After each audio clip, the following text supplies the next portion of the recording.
Hey everybody, it's me, Steve Schnee, and you are watching the CD Junkie. On this episode of CD Junkie, I'm going to be talking about the Ocean Blue, a band from Hershey, Pennsylvania. They formed in 1986. I think they were still in high school. I mean, like 18 years old, average age. What a bunch of jerks to be so talented, younger than me. It's hard to talk about it, but I'm going to go through with it. The band consisted at that point of David Shelzel. I'm going to mispronounce these things like crazy. So he's the lead singer, guitar player. Steve Lau was keyboards, instruments, and backing vocals. Bobby Mittan, he was the bass player, backing vocals, and then Rob Minig on drums. These guys were young and they were influenced by bands like the Smiths, Echo and the Bunnymen, and all the greats. Because I can, when I first heard that debut album in 1989, and it was produced by John Porter, who had worked with the Smiths. It was also produced by Mark Opitz, who had worked on a lot of stuff from Australia, leading up to this. So, I bought it without even hearing it, just because of the producers.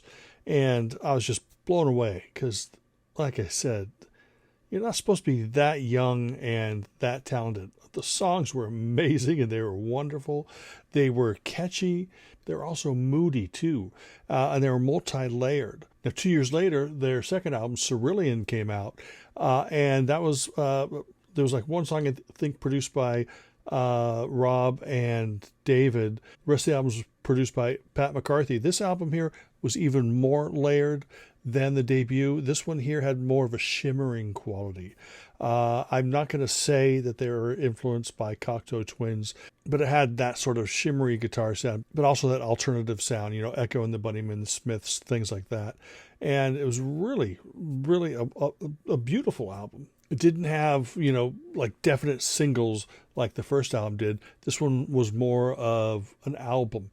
And it was just wonderful to just immerse yourself in this. In 1993, they released Beneath the Rhythm and the Sound, and this was produced by the band and Kevin Maloney. This was a more diverse album. It had elements of the first album and the second album, but also some little heavier moments and stuff, maybe, again, growing with the time, seeing what's going on around them. And, they're still young kids. I mean, it's just crazy how talented these guys were.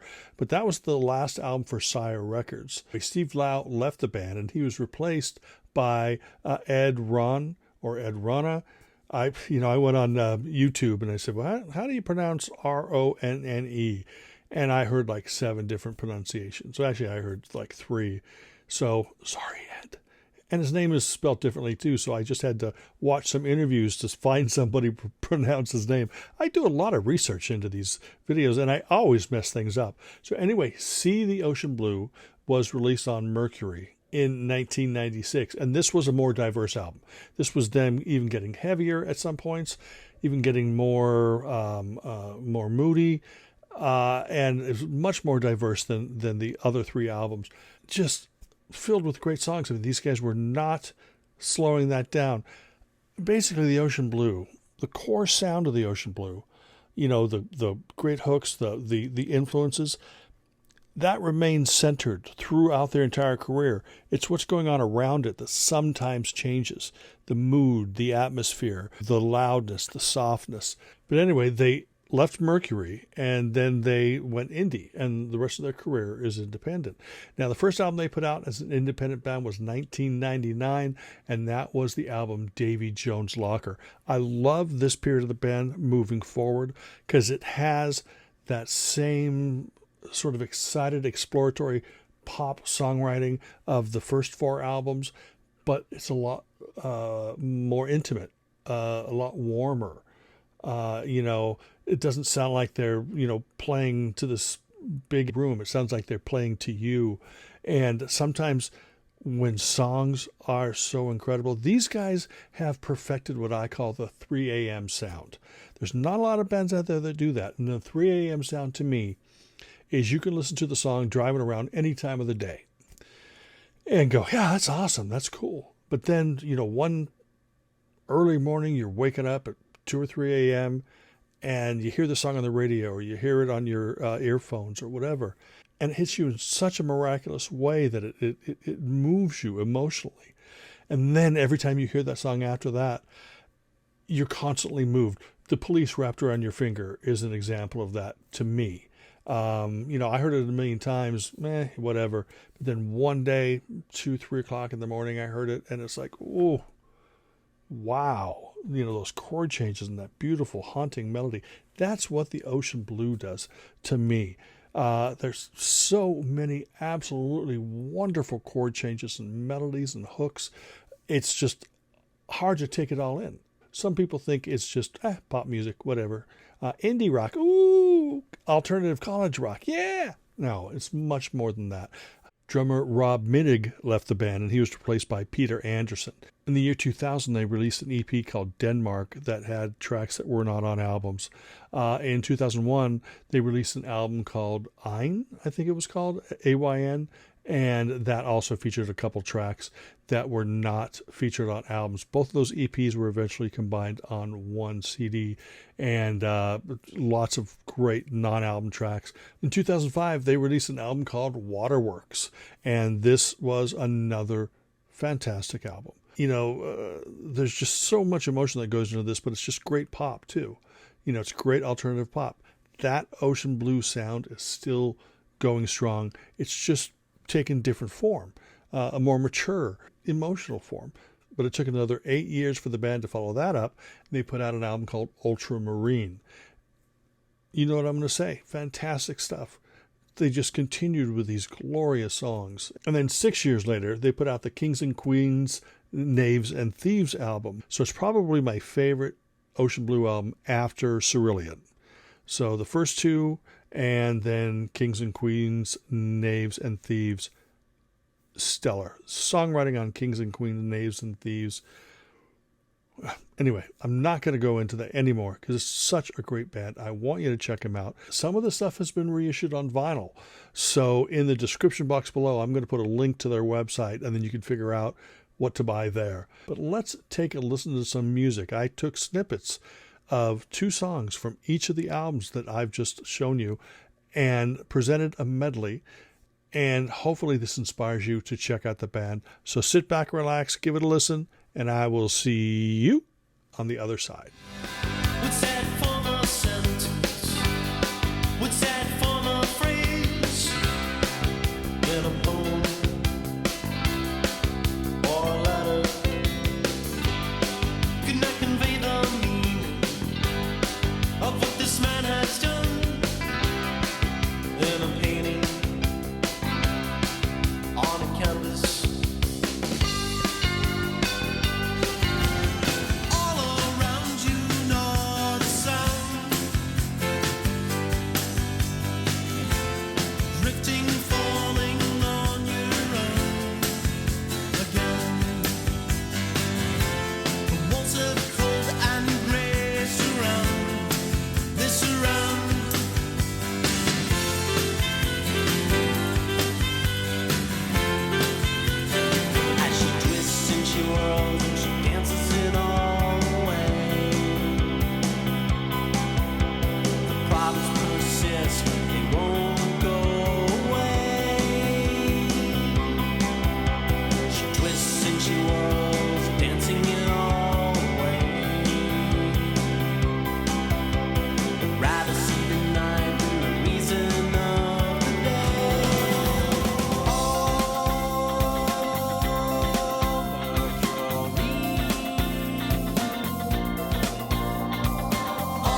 Well, that's it. I hope this inspires you to check out the ocean blue. Thank you so much for taking the time to watch this video. Remember to like, comment, share, subscribe, and don't forget to ring that bell for future notifications. And until the next time, remember me. I'm Steve Schnee, the CD Junkie.